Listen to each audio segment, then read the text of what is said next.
Hello friends অসমীয়া education channel গণিতচাৰত আপোনাক স্বাগতম জনাইছো। আমি দশম শ্ৰেণীৰ দ্বিতীয় অধ্যায় বহুপদৰ অনুশীলনী 2.2 প্ৰশ্নৰ উত্তৰবোৰ কৰি আছো। আজি আমি অনুশীলনী 2.2 ৰ 1 নং প্ৰশ্ন তলৰ দ্বিপদ বহুপদ ৰাশি কেইটাৰ শূন্য নিৰ্ণয় কৰা আৰু শূন্য আৰু সহগৰ সম্পৰ্কটো সত্যাপন কৰা। এই প্ৰশ্নৰ 4 নম্বৰ প্ৰশ্নটো আজি কৰিম।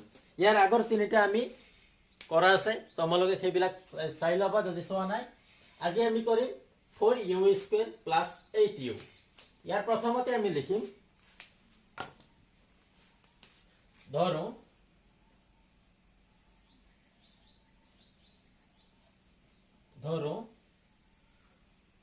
pu equal 4u square plus 8u equal 0।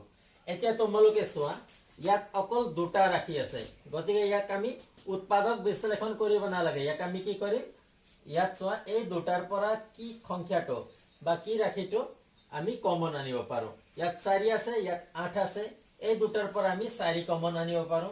আমি 4 কমন আনিলো। ইয়াত u স্কয়াৰ, ইয়াত আছে u, দুটাৰ পৰা আমি u কমন আনিব পাৰো। যদি 4u কমন আনো তেতিয়াহলে ইয়াত কি থাকিব, 4u স্কয়াৰৰ পৰা 4u আনিলে ইয়াত থাকিব u প্লাস 8u, ইয়াৰ পৰা আমি কমন আনিছো 4u, 8ৰ পৰা 4 কমন আনিলে ইয়াত থাকিব 2u, ইয়াত এটা আছে, আমি এটা u কমন আনিছো, গতিকে ইয়াত অকল 2 থাকিল ইকুৱেল 0 আমি লিখি দিলো। এতিয়া ইয়াত আমি দুটা ৰাখি পাইছো, এটা পাইছো 4u আৰু ইয়াৰ লগত পূৰণ হৈ আছে u প্লাস 2। এতিয়া আমি কি কৰিম, আইদাৰ 4u equal 0। যদি 4u equal 0 হয় তেতিয়াহলে u কি হবে, এতেকে u equal কি হবে, 4 ইফালে গৈ হৰণ হ'ব, শূন্যৰ লগত 4 হৰণ হলে কি হ'ব, শূন্যই হ'ব, u equal 0 হল। অর ইফালে কি আছে u plus 2 equal 0, এতেকে u equal কি হ'ব, প্লাস 2 ইফালে গৈ মাইনাস 2। এতিয়া আমি দুটা শূন্য পাইছো, শূন্য দুটা কি কি পাইছো, এটা হল শূন্য, এটা মাইনাস 2। আমি ইয়াত লিখি দিম এতেকে নির্ণয় শূন্য দুটা, নির্ণয় শূন্য দুটা কি কি হল, শূন্য দুটা, এটা শূন্য আৰু আনটো হল মাইনাস 2। শূন্য আৰু মাইনাস 2 দুটা আমি শূন্য পালো। এতিয়া আমি কি কৰিম, শূন্য আৰু সহগৰ সম্পৰ্কটো সত্যাপন কৰা বুলি কোৱা আছে। আমি ইয়াক এতিয়া সত্যাপন কৰিম। সত্যাপন কৰিবলৈ কি কৰিম, আমি ইয়াত লিখিব লাগিব শূন্য শূন্য দুটা যোগফল, শূন্য দুটা যোগফল। শূন্য দুটা যোগ কৰিম আমি, শূন্য আৰু মাইনাস 2, 0 প্লাস মাইনাস 2 ইকুৱেল কিমান হ'ব, শূন্য আৰু মাইনাস 2 প্লাস কৰিলে কিমান হ'ব, মাইনাস 2 হ'ব। শূন্য দুটাৰ যোগফল হ'ল মাইনাস 2। এতিয়া আমি সহগৰ পৰা সহগৰ সহায়ত আমি মাইনাস 2 উলিয়াব লাগিব। কেনেকৈ উলিয়াম, কি আছিল সূত্ৰ, মাইনাস b বাই a। এতিয়া ইয়াত চোৱা এই প্ৰশ্নটোত ইয়াত b কোনটো হয়, যিটো সংখ্যা ইয়াত আছে u স্কয়াৰ, u স্কয়াৰৰ লগত যিটো সহগ আছে সেইটো কি হয় a, অৰ্থাৎ 4 হল a, আৰু u ৰ লগত থকা সংখ্যাটো হল b, অৰ্থাৎ b ইকুৱেল কিমান হল 8, এৰ মান হল 4, আৰু c মানে কিমান হয়, c ইয়াত নাই, গতিকে c ৰ মান কিমান হ'ব, 0 হ'ব। তোমালোকে এইটো মনত ৰাখিবা, যদি দুটা ৰাখি আছে যিটো সংখ্যা u স্কয়াৰ বা x স্কয়াৰৰ লগত থাকে সেই সংখ্যাটো হল সেই সহগটো a, আৰু u বা x ৰ লগত থকাটো কি হয়, b হয়, আৰু যদি অকল সংখ্যাটো থাকে তেতিয়াহলে সেইটো c হয়। ইয়াত সংখ্যাটো নাই, গতিকে সংখ্যাটো কি হ'ব, 0 বুলি আমি ধৰিম।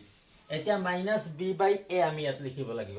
মাইনাস b বাই a হলে কি হ'ব, মাইনাস b কি হয়, ইয়াত b হল 8, গতিকে মাইনাস b হ'ব মাইনাস 8। a কি হয়, a হল u স্কয়াৰৰ লগত থকা সহগ, অৰ্থাৎ কি হল 4। এতিয়া ইয়াত চোৱা 4 ৰে যদি মাইনাস 8ক আমি হৰণ কৰো তেতিয়াহলে কি হ'ব, এনসাৰ কি হ'ব, মাইনাস 2 হ'ব, যেটো আমি ডাইৰেক্টলি দুটা শূন্যৰ যোগফল পাইছো মাইনাস 2, সেইটো ইয়াত এনসার হ'ব। গতিকে আমি ইয়াত কি লিখিম, ইয়াত লিখি দিম 4 কি হয়, 4 হয় u স্কয়াৰৰ সহগ, ইয়াত লিখিম u স্কয়াৰৰ সহগ, আৰু -8 কি হয় মাইনাছ ইউৰ খহক ইউৰ ঠাইত যদি এক্স থাকে তেতিয়াহ'লে আমি মাইনাছ এক্সৰ খহক বুলি লিখিম আমি যোগ কৰিলোঁ এতিয়া আমি কৰিম পূৰণ এতিয়া শূন্য শূন্য দুটাৰ পূৰণফল শূন্য দুটাক আমি পূৰণ কৰিম পূৰণফল আমি ডাইৰেক্টলি প্ৰথমে পূৰণ কৰিম শূন্য দুটা কি আছিলে শূন্য আৰু -2 0 ইনটু -2 শূন্য আৰু -2 পূৰণ হ'লে কিমান হ'ব শূন্যই হ'ব এতিয়া আমি কৰিম খহগৰ সহায়ত কেনেকৈ কৰিম c বাই a c ৰ মান কিমান হয় ইয়াত c নাই গতিকে c ৰ মান কিমান হয় শূন্য অলপ আগতে আমি আলোচনা কৰিছোঁ a ৰ মান কিমান হয় a ৰ মান 4 হয় 0 বাই 4 মানে কিমান হয় এনসার হ'ব 0ই হ'ব ইয়াত আমি লিখিম 0 বাই 4 অর্থাৎ c বাই a আমি বনালো ইয়াত আমি কি লিখিম 0 কি হয় ধ্রুবক পদ ইয়াত লিখিম ধ্রুবক পদ আর 4 কি হয় 4 হ'ব u স্কয়াৰৰ খহগ তলত লিখিম u স্কয়াৰৰ খহগ ইয়াৰ তলত শেষত আমি লিখিম এই বস্তুটো শূন্য আৰু খহগৰ সম্পৰ্কটো সত্যাপন হ'ল এতেকে শূন্য আৰু খহগৰ সম্পৰ্কটো সত্যাপন হ'ল এইটো হৈছে এই প্ৰশ্নটোৰ এনসাৰ আশা কৰিছো তোমালোকে নিশ্চয় বুজি পাইছা যদি বুজি পোৱা নাই তেতিয়াহ'লে কমেন্ট কৰিবা আমি নিশ্চয় তোমালোকক সহায় কৰিম ধন্যবাদ